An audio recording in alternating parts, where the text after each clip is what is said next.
Parce qu'il est essentiel d'être conseillé, CGECO accompagne votre entreprise de sa création à sa transmission.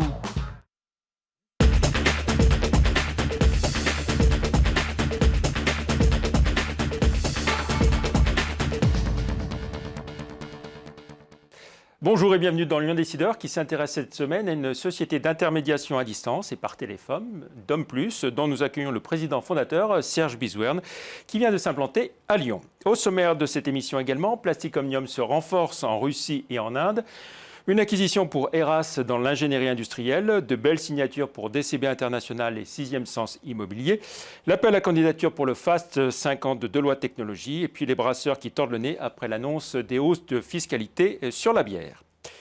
Toujours plus international, Plastic Omnium renforce ses positions en Russie et en Inde, pays à forte croissance automobile. Côté Russie, il annonce la construction d'une nouvelle usine à Saint-Pétersbourg pour honorer des développements d'activités avec Nissan, General Motors et Ford. Et en Inde, Plastic Omnium prend le contrôle à 100% du joint venture créé avec un partenaire local dont il rachète les parts. Plastic Omnium a décroché la commande du premier réservoir en plastique de Hyundai en Inde.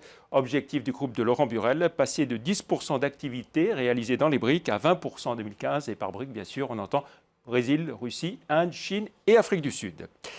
Ingénierie industrielle, le groupe lyonnais Eras rachète la société Chemsys, implantée à Saint-Priest, Vitrolles et Le Havre, spécialisée dans la chimie fine, le raffinage, la pétrochimie, les industries pharmaceutiques et les énergies. Chemsys emploie 35 personnes et vise un chiffre d'affaires de 7 millions d'euros en 2012. Une acquisition qui intervient au moment où Eras décroche plusieurs contrats importants avec plus de 400 collaborateurs et 12 implantations en France. Eras va réaliser 45 millions d'euros d'activité cette année, hors acquisition de Chemsys. Beau contrat pour DCB International qui a été retenu par la CERL et le Grand Lyon pour la construction de 16 600 m² de bureaux et de locaux d'activité dans le parc d'affaires du Puy d'Or à Limonest. Les architectes sont Babylone Avenue et Sagittaire. Le projet s'articule autour de 4 bâtiments séparés. Livraison prévue en 2014. On reste dans l'immobilier avec Sixième Sens qui vient de boucler l'acquisition d'un immeuble de 2000 m² de bureaux pour 5 300 000 euros rue Bossuet dans le 6e. Rappelons que Sixième Sens est le premier groupe immobilier de Rhône-Alpes au titre des chiffres d'affaires globaux réservés en 2011 avec 87,5 millions d'euros. Plus que quelques jours pour les candidats qui veulent concourir au Fast 50 de Deloitte Technologies. Ce concours national, avec sa déclinaison régionale, s'adresse aux entreprises technologiques les plus performantes, celles qui ont enregistré les progressions de chiffre d'affaires les plus fortes en 5 ans. Une adresse à retenir pour les candidats, un site en fait, www.fast50france.com. Pas content, les brasseurs, comme pour le tabac, la fiscalité sur la bière augmente. Les explications et les réactions donc au Ninkasi, la chaîne de restauration bien connue à Lyon, qui est aussi un brasseur. Sur place, on retrouve Emmanuel Lebon. Catastrophe pour la filière, c'est ainsi que l'Association des brasseurs de France a qualifié le projet d'augmentation de taxes sur la bière. En effet, 70% des bières consommées dans le pays sont fabriquées en France, comme ici dans cette fabrique de Tarare. 600 000 litres de bière sortent chaque année de cette brasserie, une production qui devrait coûter plus cher à l'avenir. Le taux du droit d'accise, une taxe indirecte, en moyenne 2 € par hectolitre et selon le degré d'alcool, pourrait doubler. Pour ce professionnel, cela représentera bientôt 9% de son chiffre d'affaires. Pour nous, ça représente actuellement 54 000 euros à l'année et ça va représenter 135 000 euros l'année prochaine. Avec les investissements que nous avons faits sur Tarare, nous, on ne peut pas absorber cette augmentation et on va la répercuter sur nos prix de vente. Soit une augmentation de 5 centimes sur le prix d'un demi. La bière à consommer plus que jamais avec modération, car pour le gouvernement, cette mesure vise à limiter l'alcoolisation chez les jeunes. Elles sont vraiment bonnes ces statistiques, parce que moi je pense pas que c'est la bière que les jeunes consomment le plus maintenant, je pense plus à l'alcool fort. Les buveurs de bière ne vont pas être arrêtés par une taxe supplémentaire, comme les gens qui fument ne vont pas être arrêtés par l'augmentation du tabac. C'est un petit peu dommage, quoi. Il y a peut-être d'autres moyens pour récupérer de l'argent que d'augmenter les plaisirs du contribuable, on va dire. Cette mesure pourrait rapporter jusqu'à un demi-milliard d'euros à l'État pour financer la sécurité sociale. Le gouvernement envisage déjà de l'étendre à toutes les boissons alcoolisées. Le chiffre du jour à présent, moins 12,7%, c'est le montant de la baisse du marché de l'intérim en août dans la région. Chiffre qui monte même à moins 14% dans le Rhône. Les secteurs les plus touchés sont le BTP, les transports et l'industrie. On retrouve à présent notre invité, Serge Bizouerne. Bonjour. Bonjour. Vous êtes donc psychologue du travail et ergonome. Vous avez travaillé à la direction des ressources humaines de France Télécom et dirigé une filiale de ce groupe avant de créer votre propre groupe, Initiative, spécialisé dans l'accompagnement des politiques publiques et des réformes de l'État, notamment au Canada, où vous avez créé DomPlus Inc. avant de créer DomPlus en France, une entreprise donc d'intermédiation à distance et par téléphone dans le secteur des services. Alors, première question, pourquoi travailler à distance et au téléphone? C'est plus simple et moins coûteux pour vos clients? C'était surtout une question d'accessibilité sur tout le territoire. Et puis avec une anecdote, pourquoi pas faire de la proximité à distance? Alors, on précise un peu votre métier. Donc, c'est tout ce qui est prestation d'accompagnement social pour vos clients, plus spécialement dans le secteur des services. Hein. Tout à fait. Pour faire ça, je pourrais... On va prendre un exemple, hein, oui, peut-être. on pourrait prendre un exemple, effectivement, qui peut nous toucher, l'accompagnement d'un proche, par exemple, Oui. vous ou moi. Votre proche sort de l'hôpital, très inquiet de pouvoir retourner au domicile et se pose alors plein de questions, qui peuvent être des questions d'ordre administratif, mais des questions aussi logistiques, des questions de quotidien de vie, peut-être des questions futiles, mais vous êtes à 800 km. Alors évidemment, il va falloir pouvoir être à l'écoute et entendre la situation particulière de votre proche, votre maman, la mienne, et évidemment, à partir de cette situation particulière, essayer de construire avec elle une réponse, ou avec vous d'ailleurs. Et à ce moment-là, évidemment, une institution dont elle dépend, de type caisse de retraite ou mutuelle, va être présente à ce moment-là, dans ce moment un peu fragile, et elle va bénéficier finalement d'un amortisseur relationnel très important, puisque c'est ma caisse ou mon organisme. Voilà, vous êtes mandaté donc par des donneurs d'ordre qui sont effectivement... institutions de prévoyance, voilà, tout à fait. organismes de protection sociale, organismes de protection sociale, assureurs. Alors, plutôt des groupes de protection sociale qui ont effectivement dans leur activité, dans le métier de la prévoyance, comme celui de la retraite, comme celui de la santé, le souci d'accompagner effectivement de façon la plus personnalisée possible leur public. Alors cette activité, vous l'avez développée d'abord au Canada. Est-ce que c'est parce que les Canadiens sont plus en avance que nous dans ce domaine? Nul n'est prophète dans son pays. Il se trouve qu'effectivement, outre-Atlantique, l'approche du service est assez naturelle. Et surtout, il y a une entrée par la personne.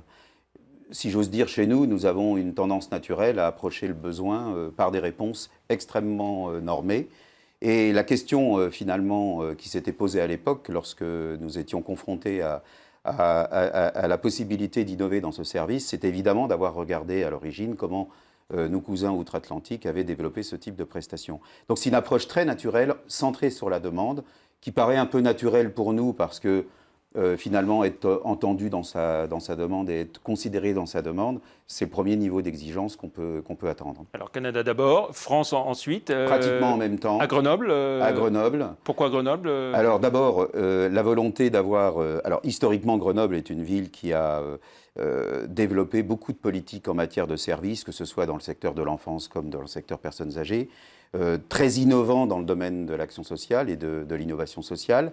Un ancrage régional d'une grande métropole en ayant une couverture nationale, puisque tous nos services sont accessibles sur la France métropolitaine, et donc il faut pouvoir avoir couvert l'ensemble du territoire, mais avec une approche régionale, et puis berceau de politique publique qui était intéressante de ce point de vue. Voilà, donc Grenoble 2000, bureau d'études aussi à Paris. Oui. Historiquement. Voilà. Et puis tout récemment, donc Lyon, ici dans ce quartier de la Pardieu. Pourquoi cette implantation lyonnaise? Parce que vous avez beaucoup de clients à Lyon?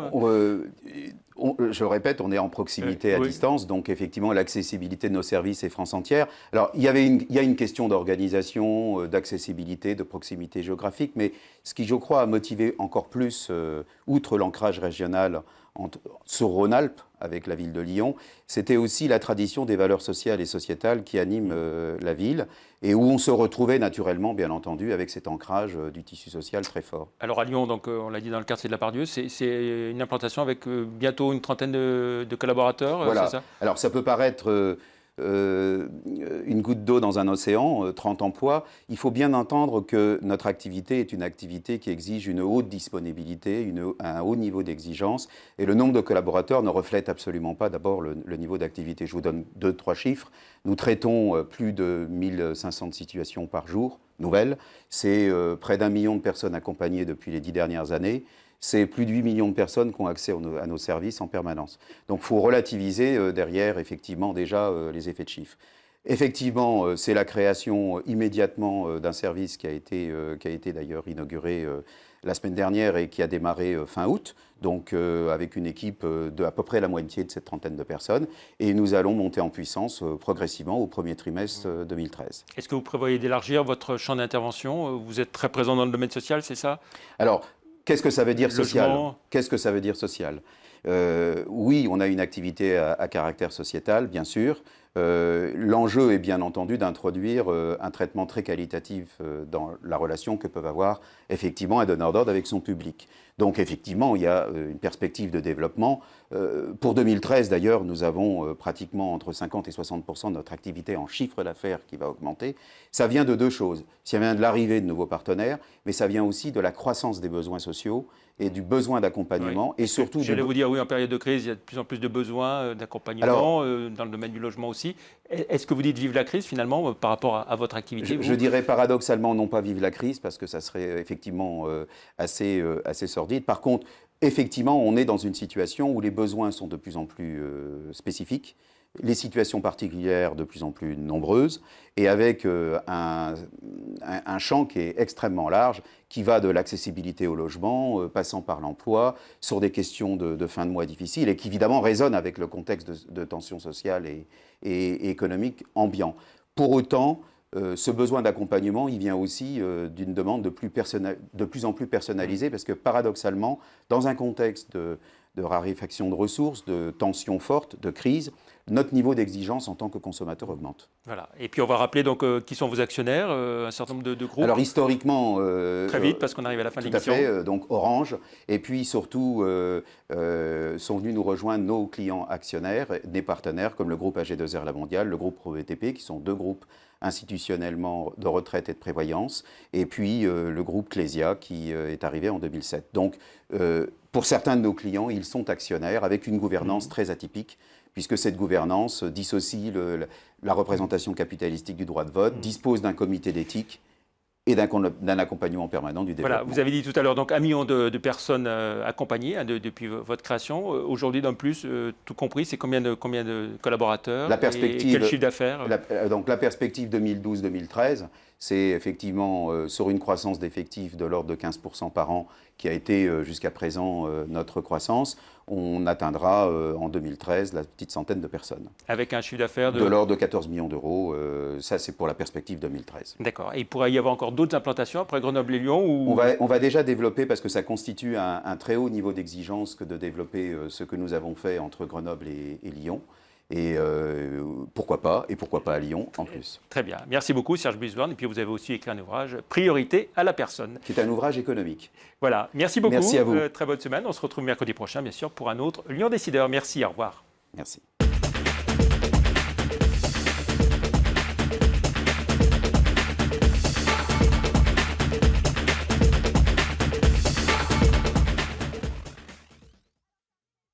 Parce qu'il est essentiel d'être conseillé, CGECO accompagne votre entreprise de sa création à sa transmission.